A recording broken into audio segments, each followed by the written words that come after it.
Well, good morning and welcome to Morning Gospel Fuel with Mr. G. It is Wednesday, July 20th, the 16th week of Ordinary Time, and the feast day of Saint Thorlak. His full name is Thorlak Thorhalson. That is pretty cool to say, if I'm being honest. His name is Thorlak.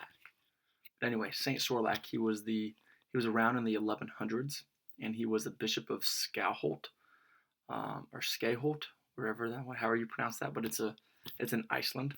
But he was bishop from 1178 until he died in 1193, and he is the patron saint of Iceland.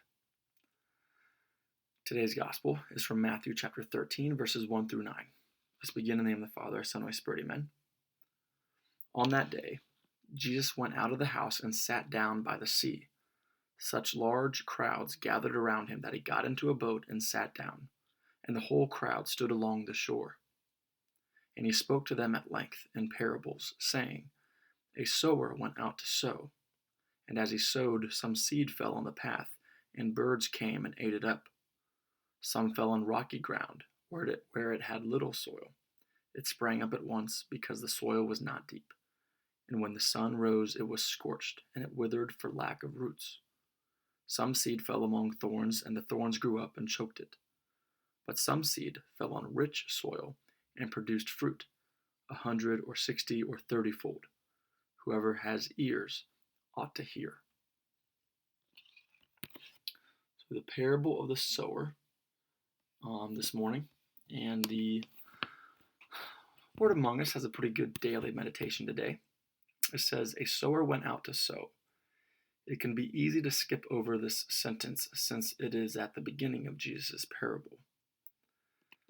But in these few simple words, Jesus gives us a glimpse of his Father as a God who sows generously. Let's take a few moments to let that truth sink in.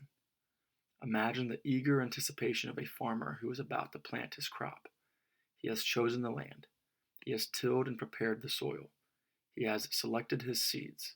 He has planned how he will care for the field throughout the planting and growing season so that the land produces a good yield. And so, with the seeds in hand, the sower goes out to sow. Our Heavenly Father is like this farmer. He has carefully chosen us and laid out his plans for us even before we were born. Now, when he looks at us, he eagerly anticipates the work he will do in our lives and the fruit that we will bear. God is well aware of the hard paths, the rocky ground, or the thorns that are in our hearts. He knows the distractions, the shallowness, and the worries we face. But even when the soil of our hearts seems unwelcoming, God still sows the seed of his word. He is confident that our hearts can become more fertile. During difficult times, as we call out to him and do our best to say yes to him, those life circumstances till the soil and help make us more fruitful. God has an unlimited supply of different types of seed to sow into our hearts. One day it might be a word from the day's mass readings or meditation. Another day it might be something a friend or family member says to us. He knows the best time to plant these seeds, and just when we will be receptive to them, so that they can take root in us. And the fruit that might come from God's planting, one day you find love growing for a family member you struggle to tolerate. Or you find yourself more prayerful and peaceful when you used to worry. Or you talk with a suffering neighbor and bring comfort and hope to them. All because God, the sower, went out to sow. Father, I offer you my heart. May your word bear rich fruit in my life. So there we go. Let God sow and trust that the seeds are being planted. Have a great day. God bless. Keep it real. In the Father, Son, and Spirit. Amen.